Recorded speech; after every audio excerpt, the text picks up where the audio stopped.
Hello and welcome to the Dr. Mumbi Show. My name is Dr. Mumbi Saraki. How you doing? How's everything going? I really do pray that you are well, fam, and that you are using this time wisely, and that you're literally in, the starter box, just waiting, to make your moves because we're seeing lockdown is being eased across the African continent. I don't know what's happening. Yeah, and in the divided states as well. I'm not sure about Europe, but I told you guys there will be a small window. So make sure you use that window wisely to do what is right for you. To do what is right for you. Now, a very interesting story. Nigeria appears to be going through this epic cleanup of their, epic cleanup of Chinese, basically illegal Chinese miners, illegal this, illegal that in their state. I talked to you, I mentioned, I think last week about how I think two Chinese men were arrested illegally mining in some village in nowhere. And now 17 Chinese men have been arrested for illegal mining in Osun State.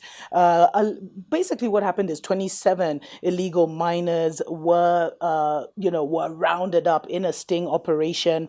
And of those 27, 17 were Chinese nationals, 10 were locals. There's always a sellout. There's always that, house Negro, whatever you want to call them. There's always a sellout. And this is what we need to also focus on. As much as we're talking about, what the West is doing or what the Chinese are doing, why do our own go into cahoots? I hope now you know that money is going to be worthless. So you might as well get that gold for yourself or whatever you're digging. So what happened is that, okay, so yeah, 10 locals, including a local traditional chief. That's crazy. And they were arrested following a coordinated sting, as I mentioned, sting operation around Ilsela and Ife axis of the state by the recently inaugurated joint task force. And what we're seeing is that this quarantine lockdown is really leaving a lot of people just sticking out like sore thumbs. There's also been a lot of anger at how the Chinese have treated Nigerians and Africans in China. So we're seeing many more informants coming forward when they spot the Chinese, which is absolutely amazing. We are our nation's keeper, fam.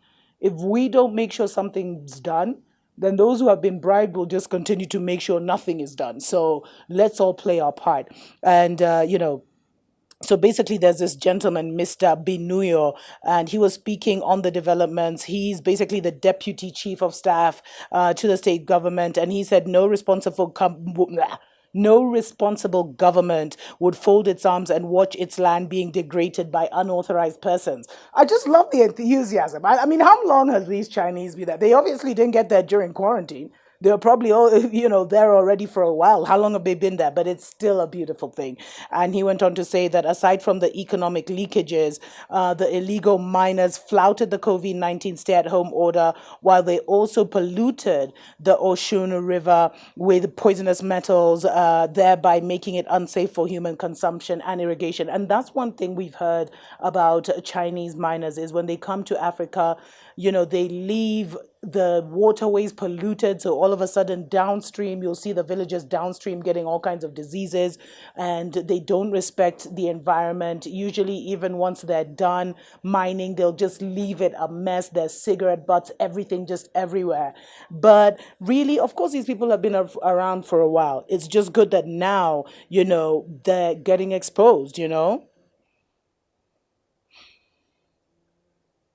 I don't know. Let me know what you think, fam. Let me know what you think.